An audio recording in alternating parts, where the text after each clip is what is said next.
All right, practice number one, obviously a lot of positive things. Like I told our guys, tremendous improvement from practice one in the spring to where we are today. The key is make the most of this. We got a 3-hour recovery here. They'll come back in the afternoon, get a chance to watch practice. The way we kind of have practice is set up, we practice in the morning, we come back in the afternoon, review, and then we go in the evening and install, right? And just kind of keep working that window really all the way up until about 10 days out from Nebraska, and then we'll jump into game preparation. So really no surprises. I thought the guys did a tremendous job of getting themselves ready for today. Got a couple guys that aren't quite cleared yet. I'm sure you saw around the edges. I think by game week preparation, or about 2 weeks from now, we should have everybody full go out there, no matter what, unless obviously we get new injuries or anything like that. So I'm excited about this group, and we'll go from there. Coach, where are you at with your vaccination rate with the team? I think we have, as of yesterday, I believe there was 12 that are somewhere between their first and second shot. Actually had one guy that just got a shot yesterday that went out there and tried to practice today and had a reaction. So it's just, even though it's maybe not the same level as where it was a year ago, I think COVID awareness and just all the things that are going on right now with, obviously we're outside, we can be unmasked, but when we're inside meetings, we're all masked. So just dealing with that whole process as it folds. We just tell me the rules and we'll play back. Okay, so just so it's clear, 12 that I don't know if it's 12. It's under 20. Okay. I don't know if it might be under 10. Obviously, I'm aware of it. There's a number, but it's kind of fluid. Like literally, since last week, there's guys that are getting checked off every day. So it's within the cusp. I do believe everybody, by the time we're 2 weeks out from game day, will be vaccinated. Coach, you got this. The defense. Yeah. Talk about that. Yeah. So Vertus has been a guy kind of jumped out to me since the get-go. I know he started games here on the offensive line. Got great short area quickness, very powerful. I know out of high school they said he was kind of recruited both ways. I just went to him about 2 weeks before summer camp was done. I said, hey, this is kind of what I'm thinking. What do you think? And obviously when I ask guys to change positions, I always put it in their terms and their decision, and he quickly gravitated towards it. I thought actually today went pretty good. I know that the room, the D-line room, took him in with open arms, and I know J-Mo was excited to get him, so just maximizing our roster. Okay. And then Shimon Cooper too. Yeah, Shimon. Really, if you think about it from a defense point of view, we added about 15 guys to practice today that we've never seen, from Jake Hansen to Shimon Cooper to a lot of inside backers, a couple outside backers, a couple defensive linemen. So Shimon, I was just kind of watching the limited amount of times I could view him during the summer and talking with Tank about where his strength numbers were. We're kind of thin at the outside linebacker spot. Let's see where you can go. And so we, again, presented it to Shimon. He went back during the discretionary week, came back, said, Coach, I want to try it. And I didn't get to watch him as much today as I wanted, but I think the results were positive. Coach, you get this job in December, and you do a lot of functions, a lot of speeches.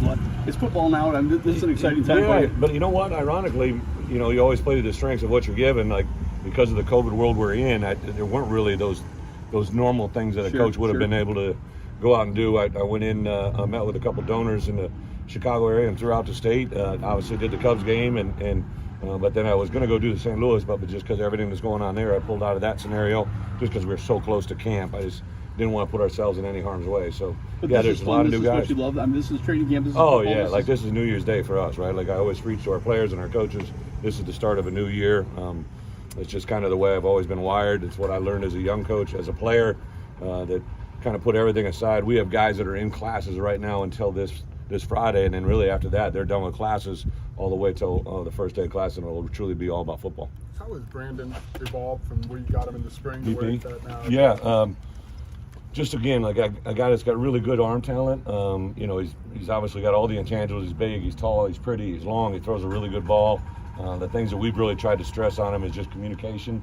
Let him come out and talk to you guys today, because I think a quarterback of his stature should have that in his wheelhouse, right? We should feel comfortable about him talking. I'm not saying he's a starter, but he's a guy that I think has a lot of intangibles. It's going to be hard for someone to be better than him. So he's got to start walking the walk of a quarterback, right?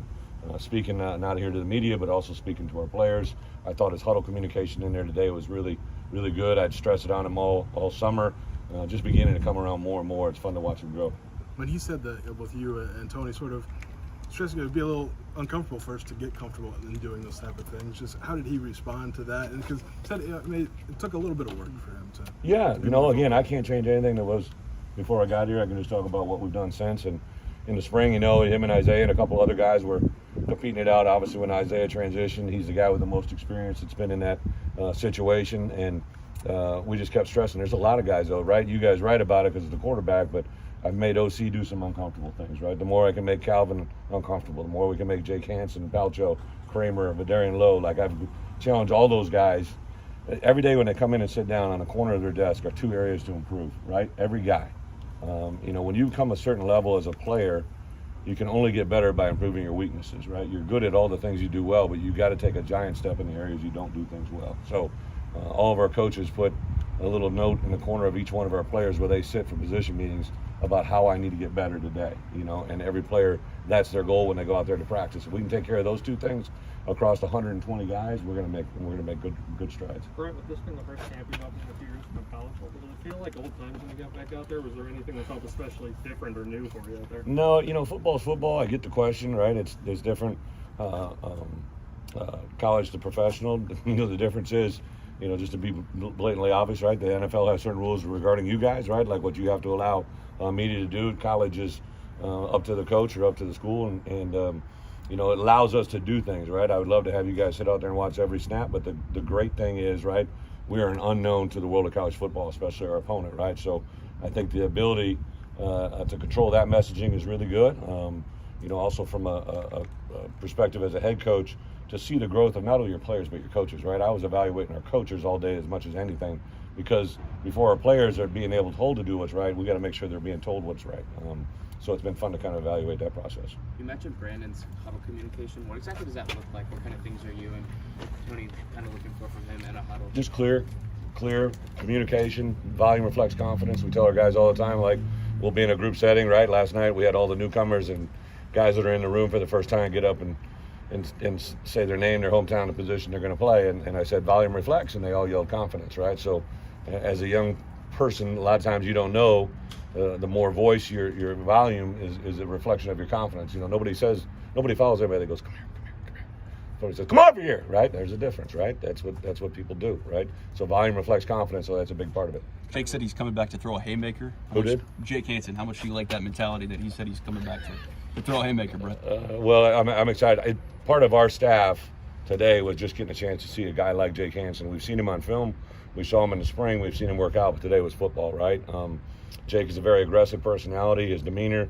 Pat Pearson had given me some stats that, that he'd been able to kind of unearth, like some of the numbers he statistically put up in the world of college football is just incredible, right? You can see the things that he does well, but I think the thing that Jake probably gets excited about is, I think he came into this a little bit different than everybody else. There was a lot of things going on here that he only heard about, and he came here and saw it just a couple days before spring ball, and then he was able to witness it. As frustrating as it was for him not to be out there, he got to see it and observe it, and I think, for the most part, now he's in it fully immersed, and even Tank talked about during the summer his leadership skills coming out during those summer workouts. So I'm just excited to see Jake perform.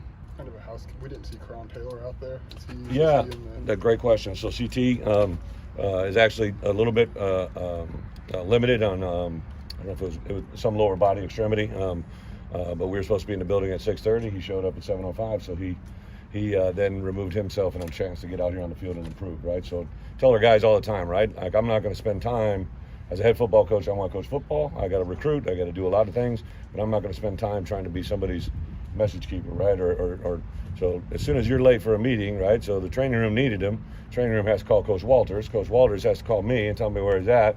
So the easy thing is, a lot of times when you're dealing with players is to remove them from the thing they love, which is football, and that makes them a little bit more awareness. So I don't think we'll have any more problems. He'll be in there this afternoon. He'll have a chance to get better.